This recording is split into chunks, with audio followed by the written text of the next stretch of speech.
task-based approach using this control over here. But before we walk through that, let me just review the task-based approach to refresh your memory. There's several reasons why you'd rather use a task-based approach versus, for example, a direct query approach. And I would encourage you to read the CDex Implementation Guide to check out the reasons why and the benefits of the task-based approach. Okay, so here on the left-hand side we have the data consumer. On the right-hand side we have the data source. Now, in this scenario, the data consumer needs some clinical information, and they're going to use the task-based approach to get it. So first thing they do is they create a task and they post that task indicating the type of data they need to the data source. There are 3 ways they can do that, well, actually 4. They can submit it through a link code like we're going to show in our next example. They can do it as free text. They can do it as a FHIR RESTful query or as a questionnaire. Once the data source gets that and they accept it, they'll send back a HTTP 200 code to indicate the acceptance, which will kind of trigger the data consumer to either start polling for that task status to see when it's completed and they fetch it, or if they are subscribed or will subscribe to the task, to get a notification when the task has been updated and its status has progressed from accepted to completed. Meanwhile, on the data source side, they're going to do things like find, aggregate, filter, approve, whatever they need to do, get the data, and then they're going to append the references to that data to the task. Oh, by the way, when the task is posted to the data source is the owner of that task, and they're going to be in charge of the task from then on in. So they're going to update the status of the task, and they're going to do things like add references to the data to the task. So when that task is complete, the data consumer fetches the task, and the task is returned. And the task is either going to contain a bundle of the resources that it references. Excuse me. It's going to contain it's going to contain a bundle, a contained bundle. It's going to have a contained resource, and that resource is going to be a bundle of the reference resources, or it's going to have external references to the data that's been requested. I hope that's clear, but we'll show the second case in the example. And then once the data consumer gets it, if it's external references, then they're going to have to subsequently fetch the data, and then they can process the data as they see fit. Okay, so let's go to our CDex Reference Implementation. We're going to click on the task-based approach. Okay, as you can see here, we have a blue box and an orange box. So the blue box is going to represent the data consumer. The orange box is the data source. Let's create a task, shall we? There we go. So we're going to click these little buttons up here, polling. We're going to click that button. We're going to select the clinical note. Let's clear this. This looks like it might be a little stale. So let's go ahead and try that again. Okay. Yeah. So we'll click the polling button. And then we're going to come down here and we're going to, for a type, we can either have structured data, such as an observation or a specific set of resources, or clinical notes. We're going to do clinical notes. We're going to go and try a continuity of care document, and purpose use, we can click any one of these. I'll just click on health quality. Sounds good. We'll go ahead and review this task. We're going to create the task after we review it. So workflows polling, that's okay. And we're going to request a CCD document. Submit that. And what we've done here is we have created a task. Let's pull that up a little bit. And as you can see down here in the task input elements, we have a type data code, and a value of that code is this white code, which represents the CCD. Okay. Next step, we're going to come back to our task-based approach button. We're going to click that again, and we're going to see that we've requested this particular task. This is the task ID.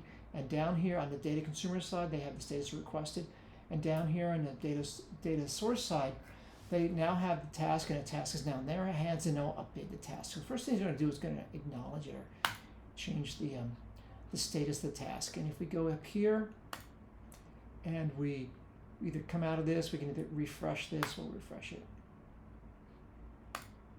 And you'll see that this kind of represents a polling situation. You can see that the data consumer has updated the status of the task as they keep track of it in progress, and the data source has now changed to their next action. It's in progress, and they're going to next check action they're going to do is fulfill the task, so let's click on there. So they're going to pick a clinical document that the data consumers requested. We're going to click polling again. Just be careful. Be aware you need to do that twice here. We'll fix that in the next version, but that's something you need to do, or it's going to kind of stall on us. We're going to review what the data source is doing here, and we're going to submit. Okay, so what we have here is an updated task. And if you look down here, you'll notice the status is going to be completed.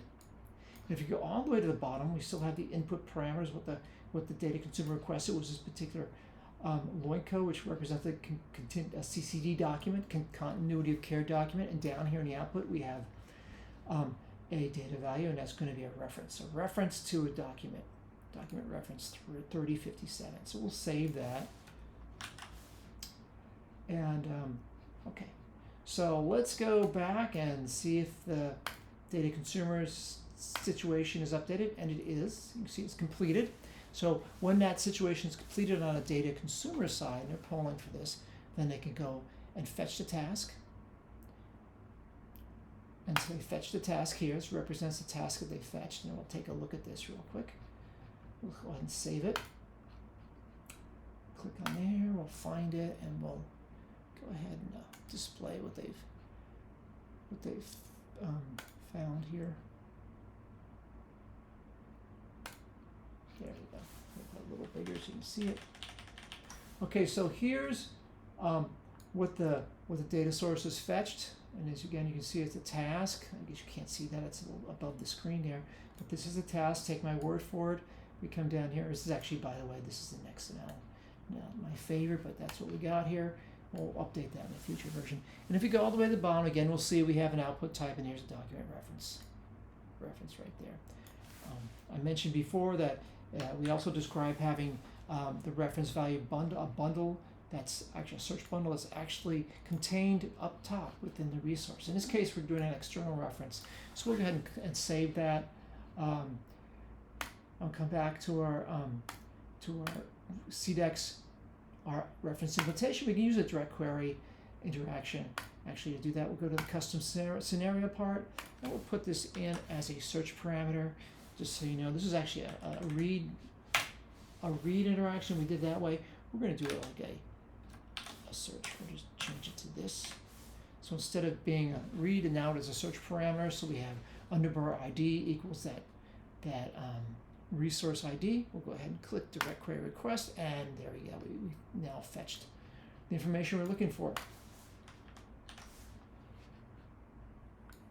And there it is. And then we have this little CCD. I'll just take this one final step. We'll take the data that we've outputted here.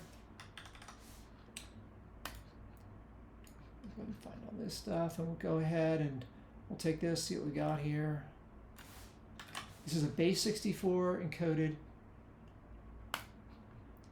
inside the document reference. We'll click it here. We'll decode it. Looks like we have an XML version or a CCD document. See if we can put it in here. Oops, don't want that. Cancel that. Put that in there, and you can see we have a base 64 encoded CC document in that document reference. So that kind of completes that that scenario, and I do recommend reading. There's lots of ins and outs with task-based queries. There's lots of options. I recommend reading the implementation guide and getting some more information.